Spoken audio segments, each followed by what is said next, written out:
नमस्कार, मैं अमित। जैसा कि आप जानते हैं कि बिहार में महागठबंधन की सरकार गिर गई है और नीतीश कुमार बीजेपी के साथ बिहार में नई सरकार बना चुके हैं।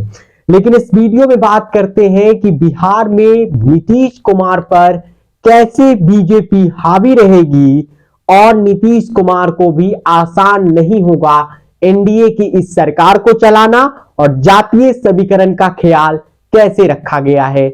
सबसे पहले नीतीश कुमार कुर्मी जाति से आते हैं। वह 9वीं बार बिहार के मुख्यमंत्री बन गए और दिलचस्प यही है कि इस कार्यकाल में वह तीसरी बार शपथ ले रहे हैं।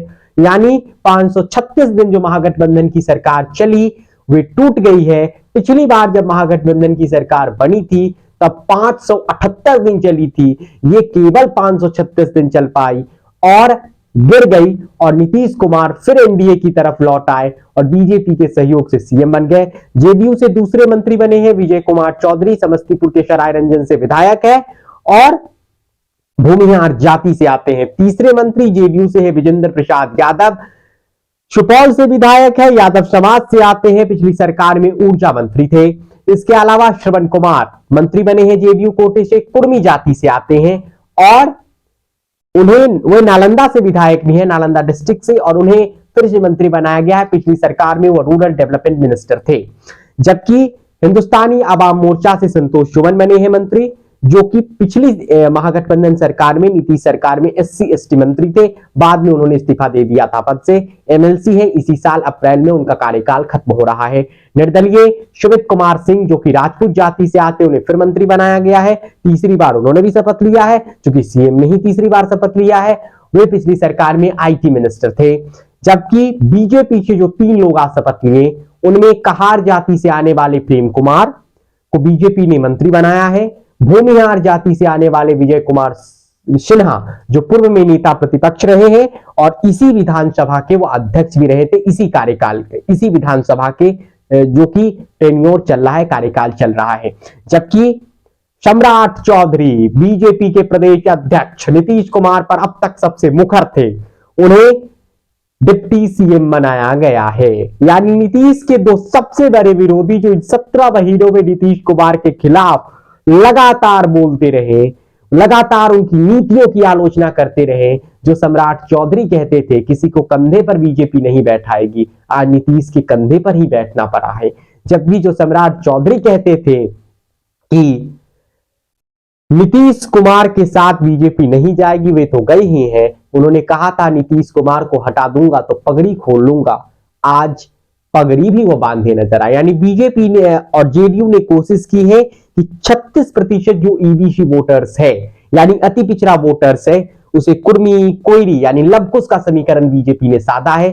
तो फिर उपेंद्र कुशवाहा क्या करेंगे? जब बीजेपी ने और नीतीश कुमार ने मिलकर ही लवकुश समीकरण साध लिया है, तो फिर इस गठबंधन में उपेंद्र कुशवाहा क्या करेंगे भाई? सवाल ये भी होगा।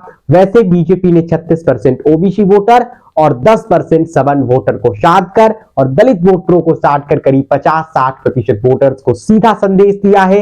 लेकिन फिर वही बात, नीतीश कुमार के फैसले ने और नीतीश कुमार के आज के पलटी मारने के फैसले के बाद उनके इमेज को गहरा धक्का लगेगा। लोगों में एक नाराजगी उनके नाम को लेकर और बढ़ेगी। ये बात सच साबित हो सकता है। आप लाख जातीय जनगणना करा लीजिए। बीजेपी की तरफ से कहा गया है कि नीतीश कुमार और बीजेपी मिलकर ऐसा दावा है कि सरकार के काम को आज तेज तरीके से प्रचार करें। लेकिन जो नौकरियां आपने पिछली सरकार में बांटी है, शायद इसका क्रेडिट आपको ना मिले, ये क्रेडिट वोटर किसी और को दे दे, पता नहीं। जिस तेजस्वी यादव को आगे बनाकर उत्तराधिकारी बताते थे, आज उनके बारे में कह दिया कुछ ही काम ही नहीं करते थे। नीतीश कुमार के सामने सबसे बड़ा संकट विश्वसनीयता का है। सबसे बड़ा संकट जो नीतीश कुमार के सामने है, जो वोटरों में है, उनके नाम को लेकर, उनकी क्रेडिबिलिटी को लेकर है। क्राइसिस ऑफ क्रेडिबिलिटी, उनकी विश्वसनीयता संकट में है, दुविधा में है और नीतीश कुमार के सामने गंभीर चुनौतियां होंगी। 2024 और 25 का विधानसभा चुनाव नीतीश कुमार के अस्तित्व और जेडीयू के लिए महत्वपूर्ण होगा। खैर, बीजेपी को उम्मीद है कि नीतीश के सहारे 2019 दोहरा लिया जाए, 40 से 39 सीट जीत लिया जाए। 17 बीजेपी, 16 जेडीयू और 6 लोजपा। लोजपा का क्या होगा, चिराग क्या करेंगे, अगली वीडियो में बात करेंगे। लेकिन नीतीश कुमार के नाम पर क्या वोट पड़ जाएगा, ये एक बहुत बड़ा सवाल हो गया है, क्योंकि नीतीश कुमार की पॉपुलैरिटी में गिरावट आई है बिहार में, ये बात सच है। लेकिन नीतीश कुमार को सियासत का मजा हुआ खिलाड़ी कहा जाता है।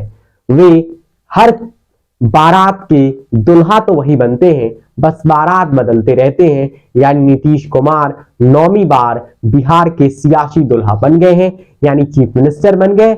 सीएम वही रहते हैं और ये पहले व्यक्ति हैं दुनिया के जो मुख्यमंत्री बनने के लिए मुख्यमंत्री पद से इस्तीफा देते हैं और फिर मुख्यमंत्री बन जाते हैं। बस वो मुख्यमंत्री वही रहते हैं, बस बल्कि सपोर्ट सिस्टम जो रहता है उसे वो बदलते रहते हैं, यानी नए नए लोगों के साथ वह सरकार चलाते रहते हैं। तो फिर यही बात, जातीय समीकरण बीजेपी ने साधा है। हो सकता है कि वित्त महकमा बीजेपी के पास जाए, स्वास्थ्य पीडब्ल्यूजी जैसे, होम मिनिस्ट्री नीतीश कुमार खुद ही के पास रखेंगे, शिक्षा विभाग जेडीयू अपने हिस्से रख ले।